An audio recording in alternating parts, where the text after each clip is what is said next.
Hey now, you're an all-star. Get your game on, go play. What's up? I'm Trent Windsor, and we're here in search of the perfect shuffle. It's time for another segment of Clearing Out the Archives, where I shuffle my music, and whichever album pops up, that is the album we review, song by song. If a song is more than 50% skippable, if I would skip it more than half the time, I say get rid of it, not worth your time. If a song is less than 50% skippable, if I would listen to it more than half the time, I say it's a worthy addition for your perfect shuffle. Last time we shuffled our music, and the album that popped up was Hard to Imagine the Neighborhood Ever Changing by The Neighbourhood. The Neighbourhood is an indie band from California. Their biggest hit came in the form of the song Sweater Weather off of their debut album, which is probably the sexiest song of all time for girls who wear their hoodies like Ariana Grande. Their third album, Hard to Imagine the Neighborhood Ever Changing, is actually a compilation of 3 EPs and a self-titled album, which now pretty much only exist as a unit. Did the neighborhood really change? Is it really that hard to imagine? Let's find out as I review this album song by song. There are 20 songs in this album, so we're going to do this tier style. We're going to do S, A, B, C, and D tier. Let's start out with the S tier. There are only 2 songs in the S tier, the first one being Scary Love. This is definitely my favorite song on the album and the one that I go back to most often. It's very moody, very dark, kind of woozy and atmospheric, which is right in the wheelhouse of the neighborhood. That's their bread and butter. But I don't know, that seems like too happy of a metaphor. That's their skull and crossbones. This song does have a huge, insanely catchy hook, which is I think why it succeeds so well. I love the dark synth run that goes behind the entire song. It makes it kind of danceable and definitely makes it groovy. The other song in the S tier is called You Get Me So High. This one is more cold day at the beach vibe, which is definitely the other aspect of their aesthetic. I'm talking very cool but somewhat beachy guitars, very laid back, but still somewhat dark. I really enjoy the cool, confident delivery of these still very fragile and emotional lyrics. Admittedly, they are teen girl lyrics, but what can I say? They just call me a part of the teen girl squad. Both of these songs in the S tier, I would say, are 25% skippable. Moving on to the A tier, we get a lot more of the same within each tier, so I'm going to make some big generalizations and save us some time. In the A tier, we have songs like Kill Us All featuring Denzel Curry, Beat Take One featuring Ghostface Killah, and Beautiful Oblivion featuring IDK. Here, the neighborhood is doing their best impression of the Gorillaz, and honestly they do a pretty good job. The thing that they do well is they complement the MCs, which are all fantastic. They all lay down solid verses that I really enjoy, and I enjoy all of these MCs' work separate from the neighborhood as well.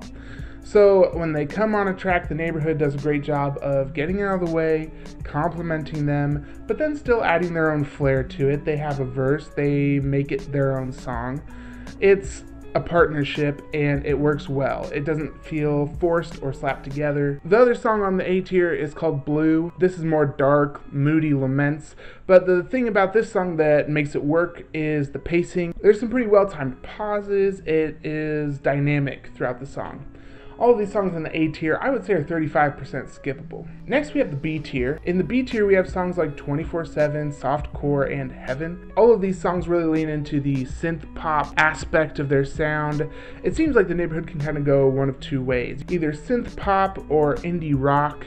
They do a good job of fusing the two a lot of the time, but these 3 songs specifically really lean into the synth pop side of things. There's some pretty nice synth lines, and they create a great soundscape. The thing about these 3 songs is that the melodies and the instrumentals can get kind of basic. One thing I will say as far as lyrical content goes, in the song Heaven, he tells the girl that she reminds him of his mom, amidst other risque things that he's telling her. The other 2 songs in the B tier are Paradise and Compass. This is more of the indie rock side, more of the same thing that they've always done. Honestly, it is hard to imagine the neighborhood ever changing. Both of these songs could have been B-sides for their debut album, but I do emphasize B-sides. They wouldn't be lead singles. So for this B tier, These songs are inoffensive, they catch my attention enough that I'll keep them around, but they're right on the edge. I'd say they're 45% skippable. Moving on to the C tier, we have songs like Void, Reflections, Stuck With Me, Nervous, and Saturdays. Here it just starts to get monotonous. It's more of the same dark, moody tunes, but they're boring and there's nothing memorable about them. At least with the other dark, moody tunes, you know, we got a hook to hold on to, or an interesting synth line or something. Here, it really just feels monotonous. They're definitely harmless, like, it doesn't hurt to listen to them. I don't think that they're bad. They're just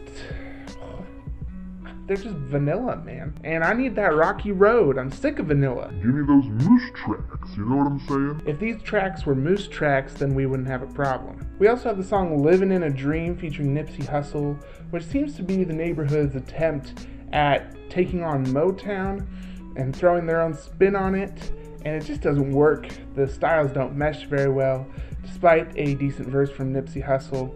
Rest in peace. We also have the song Flowers, which is actually very positive and one of the few songs that's in a major key that they've ever done ever. It's actually kind of off-putting and it seems sickly sweet. It might have been a good risk for them to take, but then there's this really terrible falsetto the singer uses throughout the song that really kills it. All of these songs in the C tier I would say are 60% skippable. Moving on to the D tier, there's songs like Dust. It's like a weird dance track, almost feels like a weekend track. The melodies are really bad in this one.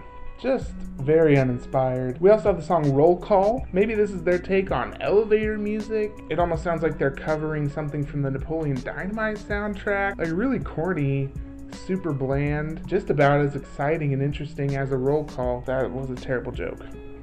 The vocals are mixed really weird. They sound like they're deep fried most of the time. These vocals, you could probably serve them at the county fair. They're just that fried. Another bad joke, and I'm a little ashamed. The third song in the D tier is called Noise, and here they seem to try their best at 90s grunge. They really are making it hard for us to imagine them ever changing, because if they ever did, it would not sound good. If you can even imagine it, it sounds like an even more neutered version of late era Stone Temple Pilots. All of these songs in the D tier are 70% skippable. Adding everything up, mathematically speaking, this album is 52% skippable. This album is what happens when a band is afraid to push the boundaries a little bit. They've run their sound into the ground. They've milked every last drop they can out of it. You know, we got the last few little drops of cream. There's a couple great songs, but the rest of it has really gone sour. It honestly is sad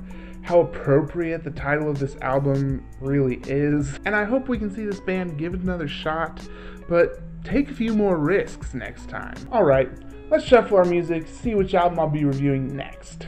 Alright, we're just going to go into our music library here, go to albums, and hit shuffle.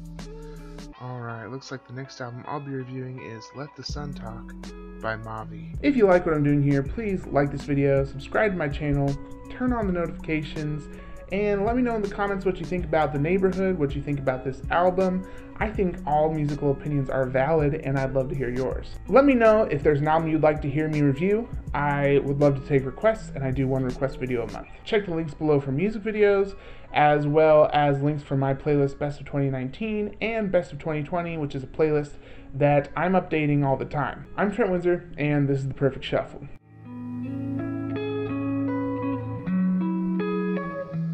Those were bean burps. Beans!